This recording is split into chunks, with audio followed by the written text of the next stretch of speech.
Fundamentally, I believe a responsible government need to time inform its citizens the progress of the government as a responsibility of the contract that the government will have with the citizens. We live in a age where information is important. And I think my president has taken a very particular interest in this in the last few days, where he even talked about the UN Human Rights Commission's decision, and he called upon the Commonwealth body to have a better, wider, deeper discussion and a dialogue and a deliberation on the idea about the freedom of faith and freedom of expression. So I think you all are partners of that freedom of expression, what can I say, freedom of expression culture and involved in the media industry. So I am Surendra Raghavan with an earned doctorate from my postdoctoral research from Oxford University. My area of research had been the politics of Buddhism in Sri Lanka post-independent up to year 2020. So currently I am given the responsibility of higher education reform and policy changes. Presently we have 17 state universities. One of the universities is nearly 102 years. That's the Colombo University. And our youngest university is Waruna University, which is about 3 years old. Altogether, we have 7,200 full-time academia under our pay list, and roughly about 150,000 undergrads, and other about 50,000 external who are doing masters and other postgraduate studies. Last 4 years, even with huge economic challenges and fundamental restructures of this country, the state and government had invested nearly about 75 billion for higher education, and on average, the country's budget allocation for entire education had been 250 billion rupees. In the 17 universities, we offer 998 different undergrad degrees and about another 50 postgrad degrees. Out of these 988 degrees, 349 are what we call art stream degrees. So we have had a perennial issue of these art degree holders. When they come out, how do they integrate themselves with the society? This reason for this is that Sri Lanka has 10,218 general schools, out of which about 3,000 are offering advanced level. The sad side is that out of the 3,000 schools, only 2,100 only offers the art streams. There are no other streams in these schools. So what happens to a girl from Mirissa or Thangalla getting through GCOL with 9 A's, if she cannot come to a national school or another school, she'll have to follow art stream, where she had the potential of being maybe South Asia's next most influential scientist, and that we don't allow her to become. I mean, it's the same thing in Mullaitivu or in Mana in the rural area. So this is a fundamental structural issue the state is looking at, how to reform our general education. So we get, out of our 40,000 average now that we intake for our universities, is roughly about 16,000 are art degree seekers. So this cycle is keep going, and we need to find how we can positively intervene. Now, you all as journalists, learned journalists, know that in 1988 Berlin Wall was removed, after which there are two areas that change so rapidly in the world. One is, of course, media. Media changed totally. We had the SLBC having one channel, and at 9 o'clock after news, we close and go to bed. And whatever my grandmother used to read, she used to listen to the news and then read the Jataka stories, because the first truth comes from the news, and second, the eternal truth came to her Jataka. That's it. But today, I was born into a world where there was no computers, and then computers came, then internet came, then email came, then came Facebook, then came TikTok. Now we are living in an AI era. So media changed so fast. And the second change happened was in education, particularly higher education. Between two ideological camps, the marketization of higher education as well as a holistic national need was also debated. In Sri Lanka, we have, as I mentioned, 17 state universities, and we have 24 non-state universities, right? And they have number of unregulated, what they call is affiliated institutes, which are, may I use the word, selling degrees from foreign degrees in Sri Lanka. And then we have also about 15,000 students leaving the country seeking various kinds of degrees.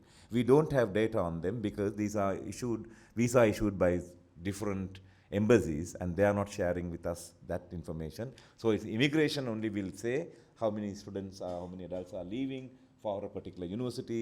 Whether they are in the university continuing and finishing is a different story. So this is the kind of scenario. Last 2 years, I think, average advanced level students, 325,000 sat for the exam, and highest intake was 41,000, which means about only 11% we take. And this is, the history is so challenging to us because 1971 insurgency happened after 8 years when we started our vernacular degrees. So භාෂිකව අපේ උපාධිය උගන්නලා අවුරුදු 7කින් ඒ උපාධිය ගත්ත අය රාජ්‍යයට විරුද්ධව අවි ගත්තා. ඇයි ඒ? කලා විෂයන් කරනවා රැකියාවක් නැහැ. එළියට ගිහිල්ලා ඒගොල්ලෝ සමාජයෙන් පීඩනය ලබන අය. සමාජය ඒගොල්ලෝ දිහා බැලුවේ පීඩාකාරී අය හැටියටයි. ඒ නිසා මේ විෂය අපි වෙනස් කරන්න ලැහැස්ති. We are changing the 349 art degrees. We are trying to make it as a cross-discipline degrees in Sri Lanka. Meaning a student who is studying music also can study sound engineering. A student who is studying music also can study digital marketing. A student who is doing painting also will study museology. So that when she comes out of the university, she is versatile. She can fit into the market's need and where there is opportunity. So that's our basic understanding. My president, Honorable Ranil Wickremesinghe, is very committed on this. Education reform is, I mean, he had been the longest education minister with experience, so he has this as a very close to heart. We are now negotiating with 3 prominent universities, international universities, to open their branches in Sri Lanka. Okay, I would not want to mention those names yet because they are at the preliminary discussion level. I think at least 2 universities are going to. So why we are interested in this is Sri Lanka is always poised to be one of the best hubs for education. South Indian market alone, Kerala, Tamil Nadu, Karnataka, Andhra and Telangana is going to have 350 million population by 2030, and the economy is growing. They need, middle class needs education. So where will they go? It is easy for them to come to Colombo than go to Delhi. Right? It's cheaper, education is same, culture is same, language is almost same. So we need to look at that market, and we need to provide every student who wants to study a higher education. අපේ රාජ්‍ය තුල ඉන්න සෑම පුරවැසියෙකුටම උසස් අධ්‍යාපනයක් අවශ්‍ය නම් ඒ උසස් අධ්‍යාපනය ලබා දීමේ වගකීම රාජ්‍ය සතුයි. ඒ රාජ්‍ය අධ්‍යාපනයද, රාජ්‍ය නොවන අධ්‍යාපනයද, උපාධි අධ්‍යාපනයද, කාර්මික අධ්‍යාපනයද කියන එක අපිට විවාද කරගන්නට පුළුවන්.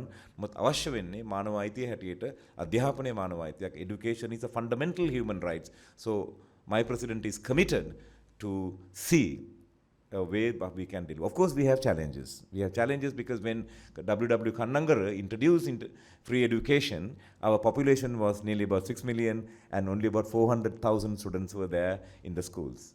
And today, how many students are there in the school system? Anybody? Any guess? We have 10,200 schools. And how many students are in our schools? අපේ පාසල් වල උදේ නැගිටලා දරුවෝ කී දෙනෙක් ඉස්කෝලේ යනවද? 43,000. Thank you. So Kannangara was less than 400,000. So අපි 11 ගුණයකින් වැඩි වෙලා තියෙනවා. නමුත් අපේ ආර්ථිකය නිදහස ලබද්දී අපේ ඩොලර් එකේ වටිනාකම කීයද රුපියලට? රුපියල් 2.70යි. අද රුපියල් ඩොලර් එකට වටිනාකම කීයද? එහෙනම් අපේ ආර්ථිකය සංකෝචන වෙන ආර්ථිකයේදී ප්‍රසාරණය වෙන ඉල්ලුමක් තිබිලා තියෙනවා අපේ අධ්‍යාපනය සඳහා. මෙන්න මේ ගැටලුව අපි විසඳ ගන්න ඕනේ. මේක විසඳන්නට රාජ්‍ය නොවන කාර්මික නොවන කියන අංශ අපි සම්බන්ධ කරගන්න අවශ්‍යයි. 20යි 30 වෙද්දී මීට වඩා සාර්ථකව පළදායී වුණු අපිට අවශ්‍ය කරලා තිබෙන්නේ in English, but I think it's easier to say, our aim is to create a critical Sri Lankan who is a global citizen. විමර්ශනශීලී ශ්‍රී ලංකානු ප්‍රවාසියෙක් ලෝකයේ දිහා බලන්නට පුළුවන්, ලෝකෙත් එක්ක එකඟ වෙන්න පුළුවන් වීම තමයි අපේ අධ්‍යාපනයේ දැනට තියෙන ගැටලු රාශියක් තිබෙනවා. වෘත්ති සමිති කීපයක් තිබෙනවා, ශිෂ්‍ය වෘත්ති සමාගම් තිබෙනවා. ඒවා බොහොමයක් වාමාංශික වෘත්ති සමිති. ඒ නිසා ඒ අය ලෝකයේ දිහා බලන්නේ, අධ්‍යාපනය දිහා බලන්නේ වෙන විදිහකට, රාජ්‍ය කරන අපි අධ්‍යාපනය දිහා බලන්නේ වෙන විදිහකට.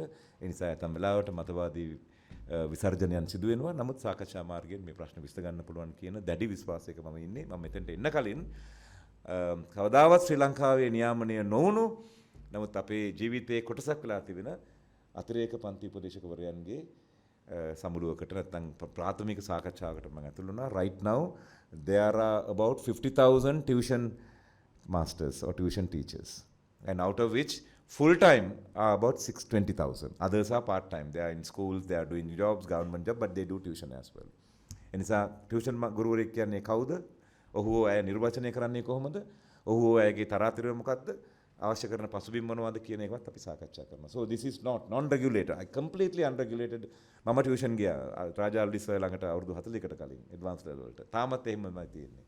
අර පටි දෙකේ මේ පොඩි පටියක වාඩි කරනවා මේ පැය 3ක් විතර.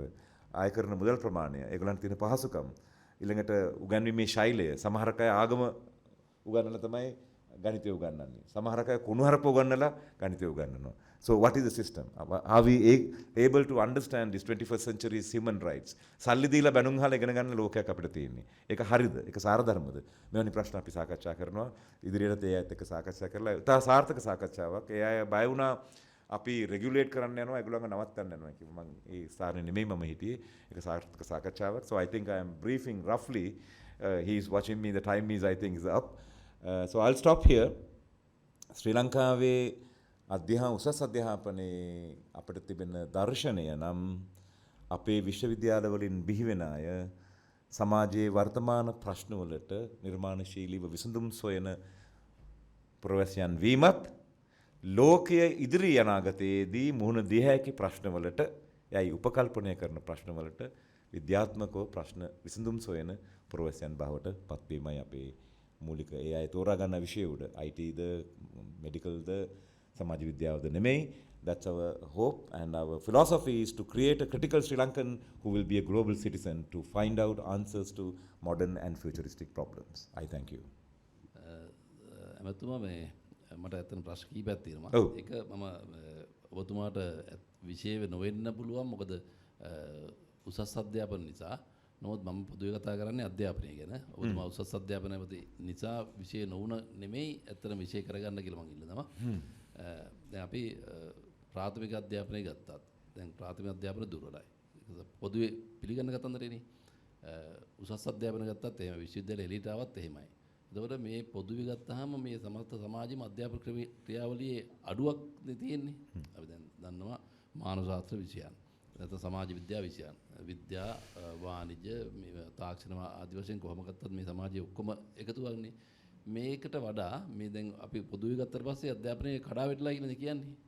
එතකොට කඩා වැටලා නම් මේක මීට වඩා දැන් මොකද අපි දන්නවා සිංගප්පූරුව, මැලේසියාව, චීනය, ජපානය, කොරියාව මේ ආදී මේ රටවල් ටික වේගින් ඉස්සරහට ආවා. එතකොට එයාලගේ තියෙන විෂයක් මෙන්ටල් රිත්මැටික් කියලා විෂයක්. මෙන්ටල් මනෝමය ගණිතය. ඒ කියන්නේ මේ කැල් එකේ සැඟවුණු ෆෝමියුලා එක තමයි මනෝමය ගණිතය තුළ තියෙන්නේ. එතකොට ඒ විෂයෙන් දැන් චීනය, සිංගප්පූරුව, මැලේසියාව මේ රටවල් කියන්නේ නවෝත්පාදන ආර්ථිකයකට ගියේ ඒ සමාජයේ රට පිළිගන්නවා මෙන්ටල් රිත්මැටික් සබ්ජෙක්ට් එකකින් කියලා. මේ වගේ විෂයක් සාමාන්‍යයෙන් අපිට අර ඒ ගොඩට වැටෙන ඒ දියුණු රටවල් ගොඩට වැටෙන්න අපිට බැරිද මේ රටට ගෙනීමේ ක්‍රමයක් ඔබතුමාලට? නෑ, මම හිතනවා මගේ ප්‍රශ්නය පුළුල් ප්‍රශ්නයක එක තැනක් අහන්නේ. අපේ අධ්‍යාපන ක්‍රමයේ අපි රාජ්‍ය කරන ආයෝජනයට සරලන විදිහේ සමාජ දායකත්වයක් තිබෙනවද ආර්ථික දායකත්වයක් තිබෙන ගැටලුවදී අපි දකිනවා අපේ අධ්‍යාපන ක්‍රමය එක්තරා විදිහක අවුරුදු 30ක් පමණ කාලයක් තිස්සේ ගතානුගතික අධ්‍යාපන ක්‍රමය තුල ස්ථිර වී තිබෙනවා.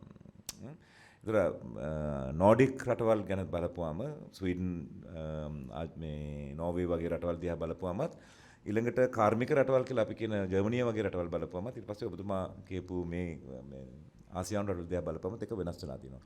අධ්‍යාපන ක්‍රමවේදය පිළිබඳව ජාතික කතිකාවක් මම හිතනවා හැම අවුරුදු 10කට සැරයක්ම අත්‍යවශ්‍යම සිදුවිය යුතුයි. යම්මෝ හේතුන් නිසා අපි සංස්කෘතික රාජ්‍යයක්. අපි මේ රාජ්‍ය නිර්මාණය වෙලා තියෙන්නේ සංස්කෘතිය කියන ස්ථානයට මූලධර්ම දීලා. We are a cultural state. A cultural state එකේ අමාරුකම් තිබෙනවා මතවාද වෙනස් කරන්න කාලයක් ගන්නවා. ඒ නිසා මම හිතන්නේ අධ්‍යාපනය තුල ඔබතුමා කිව්වා වගේම පෙරපාසල් වලට තාම ජාතික නියාමනයක් නැහැ.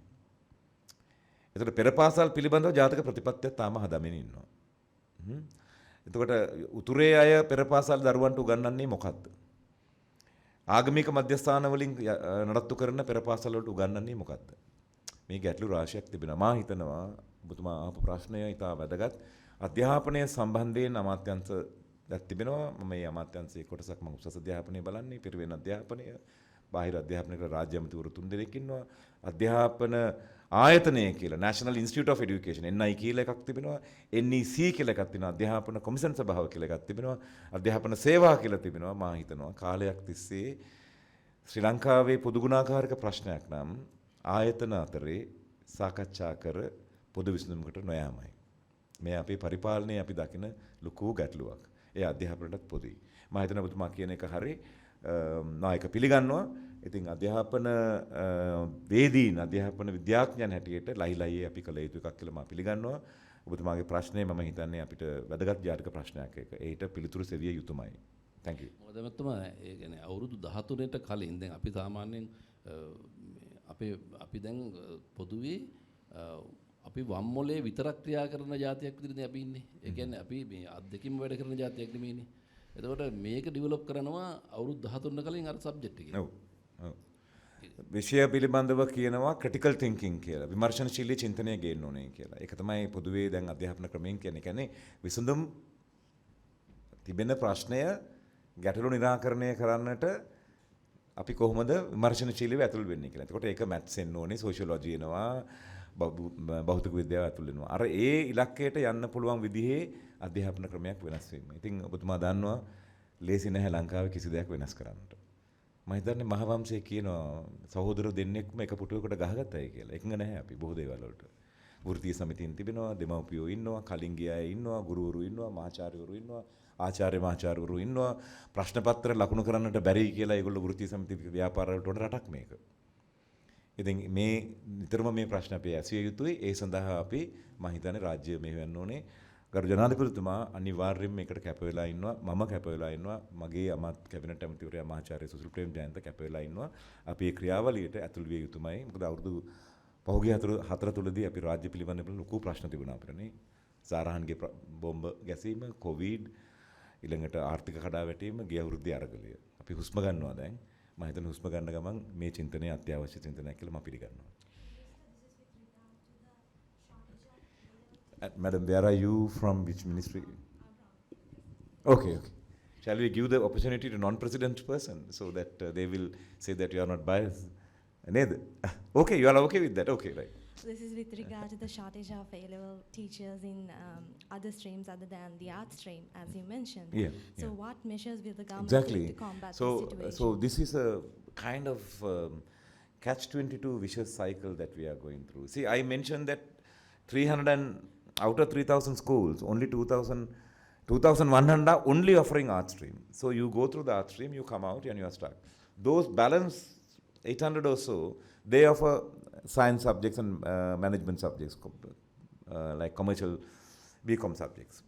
Those graduates are not in education system. They find jobs outside. Particularly if you take JAF North and East, an acute issue of maths teachers and science teachers. Why? BSc in mathematics only stays in Sri Lanka for 1 year. They leave the country. So therefore, until for a intermediate time, we need to think of digital teaching. So I practiced this when I was governor of the Northern Province. Best teachers are in Jaffna town, but in Mullatiu and Mana, no teachers. So I used digital teaching. I said the teacher can teach those schools where there are no teachers or only assistant teachers, they can assist the class. I think this is the future. This can be, because otherwise we are increasing population, increasing expectation. We can't match every school, every teacher, every subject. So how do we go? I must tell you all that. We don't have information. It's a very sad thing. මේ ළඟදී කෝපයකට ඇවිල්ලා කිව්වා අපේ පාසල් වල දත්තයන් නැහැ අපි ගාව. ඒ කියන්නේ කම්පියුටර් එක විවෘත කරලා බලන්න බෑ මොන පාසලේද කොච්චර ගුරුවරු ඉන්නවද කොච්චර ශිෂ්‍යයෝ ඉන්නවද ඒ ගුරුවරයා කවදාද රිටයර් වෙන්නේ අවුරුදු 3කින් රිටයර් වෙනවා නම් ඒකට ආදේශ ගුරුවරු කියන ඒ සිස්ටම් එක සෙන්ට්‍රලයිස්ඩ් මැනේජ්මන්ට් ඉන්ෆර්මේෂන් සිස්ටම් එකක් අධ්‍යාපන අමාත්‍යාංශයේ පටන් ගන්න කියලා අවුරුදු 8ක් ගිහිලා තාම පටන් ගන්න නැහැ. So this is a crisis. How can we do planning when we don't have data? So we are doing that. Actually, higher education is just starting to do all the university centralized information system. So how do we, for the moment we will manage with the digitalized teaching, that's what we are thinking. Then we have to attract science teachers. They go to other jobs because teaching is not so attractive job now anymore, right? Some of them are giving tuition because the tuition earning, advanced level tuition, වෙළඳපොළ පමණක් මේ රටේ බිලියන 65ක් වෙනවා. බිලියන 65. ඒ නිසා ගුරුවරු පාසල් වල ගන්නන්නේ නැතුව ටියුෂන් කර්මාන්තයට සම්බන්ධ වෙනවා. ඉතින් මෙතන economic scale of economics තියෙනවා. Yeah. Yes. Does the government has a proper mechanism to regulate tuition teachers? I didn't want to use today with the discussion with them. I try to avoid the word regulation. නියාමනය කිරීම රාජ්‍ය මැදිහත් වෙන්නට අවශ්‍ය නැහැ. Tuition ගුරුවරු ඉන්නවා ඒගොල්ලෝ පුරවැසියෝ මේ රටේ. They are citizens of this country. Parents are citizens of this country. Advanced level students are citizens of this country. So this is a citizen understanding they have to do. Why should the government get involved? See, your question was posed at me negatively. They said Raghavan is trying to destroy tuition by regulating it. I am not in the business of regulating. I am saying my salary is 64,000 and they give me another 10,000 phone allowance, and there is a vehicle that they gave me that is leaking when it rains from the hood light. Okay? But that 64,000 I have to be accountable. මොකද ඒ 64,000 එන්නේ මේ රටේ බදු ගෙවන ජනයාගේ පඩියෙන් මට ලැබෙන්නේ. එහෙනම් මම වග කියන්න ඕනේ. මම ඒ ටියුෂන් කට්ටියට කිව්වේ ඒකයි. අපි නිර්දේශ සහ විමර්ශනයන් මොකද්ද නියාමනයන් ගෙන්නේ නැතුව ඕගොල්ලොම ඒගොල්ලෝ බහුතරයක් කැමති වුණා ඒකට. සාර්ථක එකක් කියලා මම කිව්වේ ඒකයි. ඒගොල්ලෝ කිව්වා නෑ. ඔතුමා කියන එක හරි. අපි ඒක කරගන්නම් කියලා අපි සාකච්ඡාවට කීපයකට යන්න වෙනවා. Yes you. එමතුමා අපි දකින්න කාරණා May you ask which media you? VFM radio. VFM radio. කියන්නේ අපි දකින්න කාරණාවක් තමයි මේ සතියකට වතාවක් වගේ මේ ශිෂ්‍ය සංගම් වෙනවා විශ්වවිද්‍යාල ප්‍රතිපාදන කොමිෂන් සභාවට මොකක් හරි ගැටලුවක් අරගෙන එනවා මේ වාසගාගාර ප්‍රශ්න හෝ බඳවා ගැනීම ප්‍රශ්න හෝ හැම සතියකටම වතාවක් වගේ එනවා මේ වගේ මේ ඇයි මෙහෙම එන්නේ මොනවා හරි ඔබතුමාලා අධ්‍යයනයක් කරලා තියෙනවද මේ සම්බන්ධ මේ ප්‍රශ්න විසඳන්න මොකද්ද ඔබතුමාලා අරගෙන තියෙන පියවර ඔබතුමාගේ ප්‍රශ්නේ එක තැනක් මම හදන්න කැමතියි පසුගිය මාස 5 නම් හැම සතියෙම ආවේ නැහැ අය. අපි දැක්ක මේ දැන් දවස් 2-3කට උඩදී ආව කණ්ඩායමක්. ඒ එන මාස 5කට කාලයක් තිස්සේ ඒගොල්ලෝ එන ආකාරය වෙනස් වී තිබෙනවා. එන ක්‍රමවේදය වෙනස් වී තිබෙනවා. සමහරලාට එන අරමුණුත් වෙනස් වී තිබෙනවා. මන්දයත් මම සංවාදශීලී බහුතර ප්‍රජාතන්ත්‍රවාදී පිළිගන්න කෙනෙක්. I believe in democratic majoritarian dialogical democracy. So ප්‍රශ්නය හඳුනාගෙන අපි ඒගොල්ලෝ එන්න කලින් ඒගොල්ලොත් එක්ක සාකච්ඡා කරනවා නම් ඒගොල්ලෝ දවල් අවුවේ එන්න ඕනේ නැහැ අපිත් එක්ක විලිසටනකට. ඒ නිසා ශිෂ්‍යෝ කියන්නේ මේ රටේ පුරවැසියන්. ඒ අයට අයිතියක් තියෙනවා අධ්‍යාපනය ලබා තියෙනවා. ශ්‍රී ලංකාව තවමත් උසස් අධ්‍යාපනය නොමිලේ ලබා දෙන රටක්. හරි. අපි ඒ පුරවැසියාට කර තිබෙන පුරවැසි සම්මුතිය අපි අහෝසි කරගෙන නැහැ. කැනඩාව, නෝර්වේ, ඕස්ට්‍රේලියාව වැනි ආර්ථිකයෙන් දියුණු වුණු රටවල් පවා විශ්වවිද්‍යාල ගැනීම මුදලට දෙන රටක්. මගේ පෞද්ගලික මතය නම් අපි දිගින් දිගටම කාරණා 3ක් පුරවැසි සම්මුතිය තියාගත යුතුයි. සෞඛ්‍ය, උසස් අධ්‍යාපනය, පොදු ප්‍රවාහනය. මේ කිසිසේත් අපි බාල කරන්නට බෑ. අපි තත්ත්වය ගුණාත්මකව වැඩි කරන්න ඕනේ. එහෙමනම් මේ ඔබතුමා අහපු ප්‍රශ්නය ශිෂ්‍යයන් ඇයි එන්නේ? පහුගිය අවුරුදු පහ තුලදී ශිෂ්‍ය බඳවා ගැනීම උසස් පෙළ සමත් වුණු ශිෂ්‍ය බඳවා ගැනීම ඇතම් වෙලාවට සිදු වුණේ ක්‍රමවත්ව නෙවෙයි දේශපාලන ජනප්‍රියවාදයේ වෙනුවෙන්. දැන් අපි 30000ක් ගන්න ඕනේ තැනට 45000ක් ගන්න උත්සාහ ගන්නවා. එතකොට අනිවාර්යයෙන්ම ඔබතුමා ඔය කියපු ආපන ශාලාවල විභාග කරන කාලය වාඩි වෙන ශාලා ඊළඟට මේ නිවාසික ගාරාවල ප්‍රශ්න මතුවෙනවා. ඒක එක පැත්තක කොටසක්. තවත් පැත්තක කොටසක් තිබෙනවා ඔබතුමා නොකීවේ මම හිතන්නේ මට කියන්න අවසර දෙන්න. ශිෂ්‍ය දේශපාලනය මේ රටේ අතිශය විශේෂයෙන් පක්ෂග්‍රාහී වී තිබෙනවා. ඒක අපි ඔක්කොමල්ල දන්නවා. බාහිර ශිෂ්‍ය දේශපාලන පක්ෂ නිසා මේ ශිෂ්‍ය දේශපාලනයේදී තිබෙන්නේ අර පක්ෂ දේශපාලනයේ තිබෙන දැන් එක දවසක්වත් ඔබතුමා දැකලා තියෙනවද අපේ පුස්තකාල දිනු කරලා දෙන්න අපට පිටරට මහාචාර්යවරු ගෙනත් දෙන්න කියන සටන් පාට ඔබතුමා දැකලා තියෙනවද? මම නම් දැකලා නැහැ. ඔබතුමා දැකලා තියෙනවා නම් සතුටුයි එහෙම. එහෙම වෙන්නේ නැහැ. කියන්නේම මොකද්ද? ඉස්ලාම තියෙන්නේ IMF වසා දමනු. රනිල් එළවනු. අරගල කරමු. පොදු ගුණාකාරයකට අපි ටෙක්ස්චුවල් අන්ඩර්ස්ටෑන්ඩින්ග් එකක් තියෙනවානේ. මම කියලා තියෙන්නේ උසස් අධ්‍යාපනයේ සම්බන්ධයෙන් කතා කරන්න උදේ 3ට වුණත් මාත් නම් රෙඩි. මම තනියම එන්නම් ඕන තැනකට ඒගොල්ලන්ට එන්න අපහසු නම් මම තනියම එන්නම් කතා කරන්න මම ලැස්තියි. හැබැයි IMF එක වහපන් රනිල් ගෙදර එවපන් කියනට මම මාගාව පිළිතුරු නෑ ඒවට. ඒක රජයත් එක්ක කතා කරගන්න ඕනේ. ඉතින් බොහෝ වෙලාවට ඔය අපේ ශිෂ්‍ය වැඩිහිටි අපේ අනාගතේ බාර ගන්න පුරවැසියන්නේ. හැබැයි මෙහෙම එකක් තියෙනවා. ඒගොල්ලන්ට සවන් දෙන ක්‍රමවේදය අඩු වෙලා තිබෙනවා. අපි විශ්වවිද්‍යාල පද්ධතියේ තිබෙනවා ලොකු හයරාකිකල් ඕඩර් එකක්. VC වහිම හම්බ වෙන්න බෑ ගිහිල්ලා. VC කැමැත්තෙන් මහජන දින කරන්නේ නැහැ.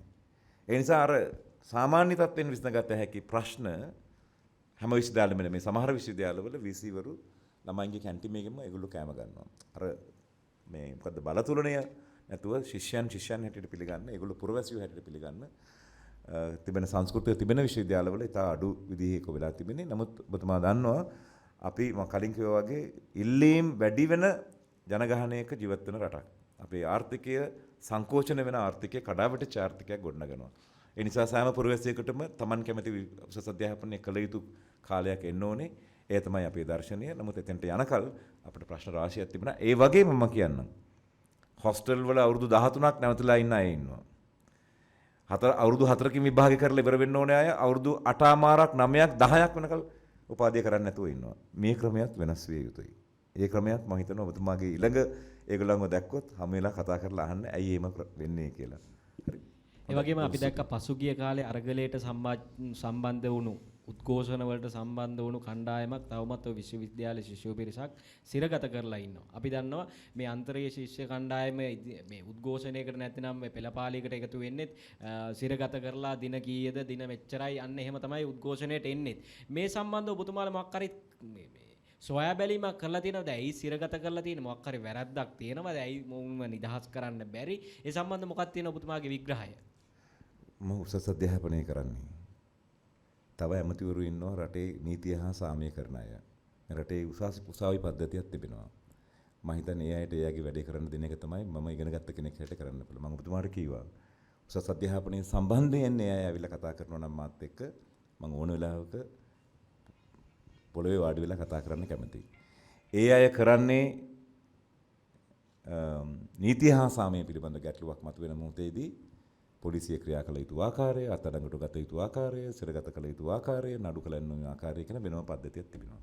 මම හිතන්නේ ඒ ඇමතිවරයාගෙන් ඇසුවා නම් වඩා හොඳයි මේ ප්‍රශ්නය. මොකද මම හිතන්නේ ඔක්කොම දන්නවයි කියලා මයික් එකට කතා කරන්න යන ඇමතිවරු බොහෝ දෙනෙක් ඉන්න පුළුවන්. එහෙම කතා කරන එක බුද්ධිගෝචර නැත. ඔයාවයි මාවයි දෙන්නම අමාරු වැටෙන වැඩක් ඒක. හොඳයි. තුන්වෙනි ප්‍රශ්නය. ඒ කියන්නේ දැන් අපි දැක්කා මේ දේශපාලන පක්ෂ සම්බන්ධ වෙනවා කියන එක ඔබතුමාගේ කතාවෙන් මතුවෙනවා. ඉතින් අපිට බැරිද මේ කැම්පස් ඇතුළේ නැත්නම් විශ්වවිද්‍යාලය ඇතුළේ මේ දේශපාලනය කරන එක නතර කරලා දාන්න? මට කියන්න කොහොමද කරන්නේ කියලා. මං ගෙන්නම් ඔබතුමාත් එක්ක. දැන් අපි පාසල් ඇතුළේ ඕක කරන්න යන්නේ නැහැනේ. එතකොට අපිට නවත්ත ගන්න මොකක් හරි ක්‍රමවේදයක් නැහැ. පාසල් වල ඉන්නේ ආණ්ඩුක්‍රම ව්‍යවස්ථාව අනුව පාසල් වල ඉන්නේ අවුරුදු 19ට අඩු අය. ආණ්ඩුක්‍රම ව්‍යවස්ථාව අනුව 18 පිරුණු අයට දේශපාලනය කරන්න පුළුවන්. පවතින රජය පෙරලා නව රජයක් පිහිටවන්න පුළුවන්. එය අපේ ආණ්ඩුක්‍රම ව්‍යවස්ථාව තුළ සහතික කරපු අයිතියක්. විශ්වවිද්‍යාල වෙන්න ස්ථේට 99ක්ම 18 පිරුණු අය. එයාට දේශපාලනය කරන්න අයිතිය තියෙනවා. ඒක ගැරන්ට් කරලා තියෙනවා. නමුත් දේශපාලනය කරන්නේ කොහොමද? ඒකෙන් බලාපොරොත්තු වෙන්නේ කොහොමද කියන එක තමයි ඔබතුමා ඔය අහන ප්‍රශ්නය. ඒ පිළිබඳව විවෘත සාකච්ඡාවක් අවශ්‍යයි. අනිවාර්යයෙන්ම අවශ්‍යයි. ඒ සාකච්ඡාවේ මුල් ගමන් කරුවන් හැටියට වෙන්න කියලා මම VFM නාලිකාවට ආරාධනය කරනවා. අපි සාකච්ඡා කරමු. ගරු ඇමතුමා ඔබතුමා උසස් අධ්‍යාපන අමාත්‍යවරයා. එතකොට දැන් අපේ ලංකාව ඇතුලේ තියෙන අධ්‍යාපනය ඔබතුමා මොන මාධ්‍යද කිව්වේ නෑ? CSJ TV. Okay. දැන් එතකොට මේ අධ්‍යාපනය දැන් වෙන මතවාදයේ තිබ්බත් අපිට පුළුවන් මේක වෙළඳපොළ වටිනාකමක් විදිහට ඉදිරිපත් කරන්න. දැකට පෞද්ගලික විශ්වවිද්‍යාල ගෙනල්ලා මේ අධ්‍යාපනය වැඩි දියුණු කරලා ඒ වගේ කාරණා සම්බන්ධයෙන් උසස් අධ්‍යයන අමාත්‍යාංශයේ තියෙන වැඩපිළිවෙල මොනවද ක්‍රියාමාර්ග මොනවද? මතවාදයක් හැටියට උසස් අධ්‍යාපනය හා විශේෂයෙන් රාජ්‍ය හා පෞද්ගලික අංශ දෙකටම මම හිතන්නේ මම මෙතන කිව්වට කමක් නැහැ. මම සවන් දුන්න හැටියට මම නැවත එක අධ්‍යයනය කළේ නැහැ. අනුර කුමාර සානායක සහෝදරයා මෙල්බන් වලදී පිළිගත්තා මේක. රාජ්‍ය නොවන විදේශ කියන අධ්‍යාපන වර්ග තුනක් තිබෙන බව. මම ටෙක්ස්ට් කරලා කිව්වා thank you කියලා. මොකද අපේ දර්ශනයත් විය යුත්තේ එයයි. මම හිතන්නේ ඔහුගේ දර්ශනය දැන් මේ ලෝක දර්ශනයට සම්බන්ධ වීම ගැන අපි සතුටු වෙනවා. එතකොට රාජ්‍ය විසින් කළ යුතු කොටසක් තිබෙනවා. රාජ්‍ය නොවන අංශ විසින් කළ යුතු කොටසක් තිබෙනවා. ඒ වගේම විදේශ අධ්‍යාපනය සම්බන්ධයෙන් කළ යුතු කොටසක් තිබෙනවා. දැනට අපිට රාජ්‍ය නොවන විශ්වවිද්‍යාල 24ක් තිබෙනවා. ඒ විශ්වවිද්‍යාල තුල 12000ක් පමණ ශිෂ්‍යාවන් ඉගෙන ගන්නවා. 3000ක් පමණ පූර්ණ කාලීන ගුරුවරු ඉන්නවා. රාජ්‍ය යටතේ තිබෙන නමුත් පෞද්ගලික වගේ හැසිරෙන තව ආයතන තියෙනවා. ස්ලිට් එක, NIBM එක, NSBM එක. රාජ්‍ය විසින් ආයෝජනය කළා. ඒගොල්ලෝ පෞද්ගලික විදිහට පාලනය වෙන්නේ. නමුත් රාජ්‍යට වග කියනවා. ඉතින් මේක තමයි ක්‍රමවේදය. මම හිතන්නේ මේ ප්‍රසාරණය වන අධ්‍යාපනය පිළිබඳ තියෙන අවබෝධය දැන් අපේ ආච්චි ඉස්කෝලේ ගියේ නැහැ. ගියා දහම් පාසල්. මම හිතන්නේ 5 වෙනි ශ්‍රේණියට ගියේ. දැන් එහෙම බෑ. එයා අධ්‍යාපන ලබා ගත යුතුයි. right? ඉතින් මම හිතන්නේ මේ අධ්‍යාපනය සඳහා තිබෙන ආකල්පයයි ඒක සඳහා තියෙන ඉල්ලුමයි වෙනස් වෙනට සරලන විදිහේ අපිට ලබා දෙන්නට වෙනවා. ඒ සම්බන්ධයෙන් රාජ්‍ය සහ පෞද්ගලික මෙන්ම විදේශ මම කිව්වේ එකයි. අපිට විශ්වවිද්‍යාල 17ෙම ඉන්න 1300ක් වෙන පූර්ණ කාලීන ගුරුවරු එක්ක වැඩ කරන්නට අපි ශ්‍රී ලාංකික ඩයස්පෝරාව. දැන් මතක තියාගන්න මේ ඩයස්පෝරාව කියනකොටම කියනවා අම්මෝ දෙමළොද එන්න යන්නේ කියලා. ඩයස්පෝරාව කියන වචනේ මාධ්‍ය විසින් තමයි එහෙම අවභාවිතා කළේ කියලා මම හිතන්නේ. Diaspora means those who are living abroad but still thinking about this country. They can be Sinhalese, Muslims, Burghers, Tamils, even Vedda community if they are living abroad, they are diaspora. So අපි diaspora community එක තුල ශ්‍රී ලංකාවේ සම්භවයක් තිබෙන විද්වතුන් දැන් මේ දවස්වල අපි register කරගෙන යනවා. I was in Ottawa recently, Ottawa නගරයේ මම හිටියා. එතකොට මුළු කැනඩාවෙම 283 දෙනෙක් ඉන්නවා විවිධ විශ්වවිද්‍යාලවලට උගන්වන. අපි ඒ අයගෙන් ඉල්ලීමක් කර තිබෙනවා මේ ඇවිල්ලා උගන්වන්න පුළුවන්ද කියලා. අපිට ඒ අයට ඒ සැලරිස් දෙන්න බෑ. නමුත් අපිට පහසුකම් ලබා දෙන්න පුළුවන්. ඒගොල්ලන්ගේ හොලිඩේස් වල සම පීරියඩ් එකේ සැබටිකල් මෙහෙ කරන්න පුළුවන්ද කියලා. දැනට අපි ඒක කරගෙන යනවා. අගෝස්තු මාසයේ first International Association for Diaspora Academic IDA SL එක අපි අගෝස්තු මාසයේ සම්මන්ත්‍රණයක් කරන්න නියමිතයි. එතකොට විශ්වවිද්‍යාල 17 අඩුම ගානේ 10 දෙනෙක් ඩයස්පෝරා අධ්‍යාපනවේදීන් කෙනෙක් උගන්වන ක්‍රමයට අපි හදාගෙන යනවා. ඒකෙන් වෙන්නේ මේක මුසු වෙනවා. ඒ අයගේ අත්දැකීම්, ඒ අයගේ අධ්‍යාපන ක්‍රමවේදය ශ්‍රී ලංකාවේ විශ්වවිද්‍යාලවලට මුසු වෙනවා. අපි බලාපොරොත්තු වෙනවා internationalization of our higher education is a number one priority we have, and in that we can't at once lift our universities to internationalize immediately, but we want to infuse the international standards to our universities. So by at least 2030, 2035, Sri Lankan universities will be respected universities in the region, if not in the world. I thank you. එමතුමා මේ අපි දැක්ක ජනාධිපතිවරයා දැඩි මතයක ඉන්නවා මේ විශ්වවිද්‍යාලය තුල තියෙන නවකවාදය නතර කරලා දාන්න ඕන කියන කාරණාව සම්බන්ධව. මේ වෙනකොට මොන වගේ තීන්දුව අරගෙන තිබෙනවද අපිට සමහර තැන්වලදී තවත් වාර්තා වෙනවා විශේෂයෙන් මේ වගේ සිදුවීම් වාර්තා වෙනවා සමහර වෙලාවන් වලට. ඔබතුමා මොන වගේ මතකද සහ මොන වගේ තීන්දුව අරගෙන තියෙන මේ කාරණාව සම්බන්ධයෙන්? නවකවාදයේ පිළිබඳව ඔබතුමාගේ අදහස මොකක්ද? කරදර කරන්න හොඳ නැහැ කාටවත්. හොඳයි. එච්චරයි. ඉතින් ගණාධිපතිතුමා දැඩි මතවාදයක නැහැ. එතුමා ඉන්නේ මානව මතවාදයක. අපි එක අවුරුද්දකට කලින් විශ්වවිද්‍යාලයට ඇතුළු වුණා කියන එකම තත්වය නිසා අපිට පස්සේ ආපු අයට මානුෂික ශාරීරික සමාජ ලිංගික අතරවර කිරීම 21 වෙනි සියවසේ මානව හිමිකම් වලට විරුද්ධය. ඒ දැඩි මතවාදයක් නෙමෙයි, ඒ ජාත්‍යන්තර මානුෂික මතවාදයක්. ඒ ඔබතුමාත් ඒකට කැමති නිසා මම කියන්න කැමති මාස 8ක් තිස්සේ සිදු වුණු සාකච්ඡාවලින් පළවෙනි වතාවට ශ්‍රී ලංකාවේ විශ්වවිද්‍යාල 17ත් පෞද්ගලික විශ්වවිද්‍යාල 24ත් අනිත් ස්ලියට් වගේ තියෙනවා ආයතන, ස්ලිට් වගේ ආයතන තියෙනවා. උසස් අධ්‍යාපන ආයතනවල සියලුම ශිෂ්‍ය ශිෂ්‍යාවන් ආවරණ වන විදිහේ උසස් අධ්‍යාපන ආයතනවල මානව අයිතිය සුරකීම කියන ජාතික කමිටුව පිළිවිලා තියෙනවා. The Committee on Human Rights in Higher Education. නවකවාදී කියලා මම වචනේ පාවිච්චි කරන්න කැමති නැහැ ඒකට. ඒකෙන් වෙන්නේ මානවයාගේ මානව අයිතිය කඩවීමක්. ඒක කැන්ටිමේ කන්න බැරි නම්, ඒක ශාලාවේ පාවිච්චි වෙන්න බැරි නම් මේක මානව අයිතිය කඩවීමක්. පුරවැසියාගේ පුරවැසි අයිතිය උදුරා ගැනීමක්. ඒ නිසා ඒකට අපි සම්බන්ධ කරගත්තා, කලින්ම සම්බන්ධ කරගත්තේ මානව කමිෂන් සභාවේ සමාජිකයන්. නීතිපතිගේ නියෝජනය තිබෙනවා, පොලිස්පතිගේ නියෝජනය තිබෙනවා, ජනාධිපතිතුමාගේ කාර්යාලයේ නියෝජනය, අගමැතිතුමාගේ කාර්යාලයේ නියෝජනය, ආරක්ෂක අංශෙන් නියෝජනය සහ තාක්ෂණ ඩිජිටල් අමාත්‍යාංශයෙන් ඔබතුමාට මේ මාසේ ඉවර වෙන්න නැත්නම් ලබන මාසේ මුල සතියේ අපි අදහස නම් 4 digit number එකක් හඳුනා දෙනවා. අපි නවක වදය කියන අර්ථකථනයට කොහේ හරි කොතන හරි පැය 24 සම්බන්ධ වෙනවා නම් ලංකාවේ 35000ක් නීතිය රකින්න අය දැනගන්නවා. මේ විවිධ මට්ටමේ ඒගොල්ලන්ට ඔඩියෝ වීඩියෝ විෂුවල්ස් ඔක්කොම යවන්න පුළුවන්. ඒක අනුව කවුද ක්‍රියා කරන්නේ? ආරක්ෂක අමාත්‍යාංශය ක්‍රියා කරනවද? මානව කොමිසම ක්‍රියා කරනවද කියන ඒගොල්ලෝ ඇතුළෙන්ම සාකච්ඡා කරගෙන ක්‍රියා කරන්න නියමිතයි 21 වෙනි සියවස. සබ්භාව්‍ය වුණු සංස්කෘතික ජීවත් වන අය හැටියට නවකවදයට අපි තවදුරටත් ඉඩ තියන්නට බැරි බව ඔබතුමා පිළිගන්නවා. අපි ඒකට වැඩ කරමු. ඇමතිතුමා මම ප්‍රායෝගික මෙච්චර ප්‍රශ්න අහයි කියලා නම් කිව්වේ නෑ ඔයා. සමහර දිග කාලයක් May I take some water? ඕකේ විශ්වවිද්‍යාලවල ජාත්‍යන්තර වෙළඳපොලේ ඉල්ලුමක් තිබුණු සමහර පාඨමාලා මේ වෙනකොට යම් ප්‍රමාණයකට අර්බුදයකට ලක් වෙලා කියලා මට අහන්න ලැබිලා තියෙනවා. ප්‍රායෝගික ක්‍රියාකාරකම් බටහිර ලෝකයේත් එක්ක ගැලපෙන්නේ නැති නිසා. ඒ කියන්නේ මේ පාඨමාලාවල ප්‍රැක්ටිකල් පාර්ට් එක අලුත් තාක්ෂණයත් එක්ක මුසු වෙලා නැහැ. දැන් මේකත් එක්ක ඒ සමහර විද්‍යාර්ථීන් පොඩි ඩිසපොයින්ට් වෙලා තියෙනවා. දැන් මේක මතු කරන්න ඇත්තටම අපි දැනටත් අපේ රටේ වෘත්තිකයෝ විශාල ප්‍රමාණයක් පිටරටවල රැකියා කරනවා. එතකොට ඒක තමයි අපිට ලොකු හයියක් වෙලා තියෙනවා. ඒකට යන්න අපිට යම් වෙනස්කම් කරන්න පුළුවන්. දැන් උදාහරණයක් හැටියට ඇග්‍රිකල්චර් ග්‍රීන් ටෙක්නොලොජි වගේ පාඨමාලා තිබුණට ඒවයේ ප්‍රැක්ටිකල් කොටස අත්හදා බලන්න අපේ රටේ ආයතන තාම පුද්ගලික ආයතන හෝ විශ්වවිද්‍යාලවලේ පාඨ එක දියුණු වෙලා නැහැ. මේක සම්බන්ධයෙන් යම් වැඩිම ඉල්ලුම තිබෙන දේශීය උපාධියට වැඩිම ඉල්ලුම තිබෙන්නේ වෛද්‍ය උපාධියයි. වෛද්‍ය උපාධියේ අපිට 2500ක් වුණ වාර්ෂිකව සම්බන්ධ කරගත්තාට වෛද්‍ය උපාධිය වෙනුවෙන් දේශීය වශයෙන් 6000ක ඉල්ලුමක් තිබෙනවා. විදේශීන් තව 2000ක් විතර අපි මේ වෙළඳ අලෙවිකරණය මුකුත් නොකර අපෙන් ඉල්ලනවා. නමුත් අපේ ඒ MBBS විභාගයේ දෙන්නට තිබෙනවා ප්‍රායෝගික කොටසක්. ඒක දෙන්නට අපේ ආරෝග්‍ය ශාලා ඉඩ නැහැ. ලෙඩුන් ඉන්නවා, ශික්ෂණ විශ්වවිද්‍යාල තියෙනවා. ඒක අලුතෙන් බඳව ගන්නට බැරි වෙලා තියෙනවා. ඒක නිසා තමයි රජය උත්සාහ ගන්නේ මේ ප්‍රැක්ටිකල් සයිඩ් එක අපි කළ යුත්තේ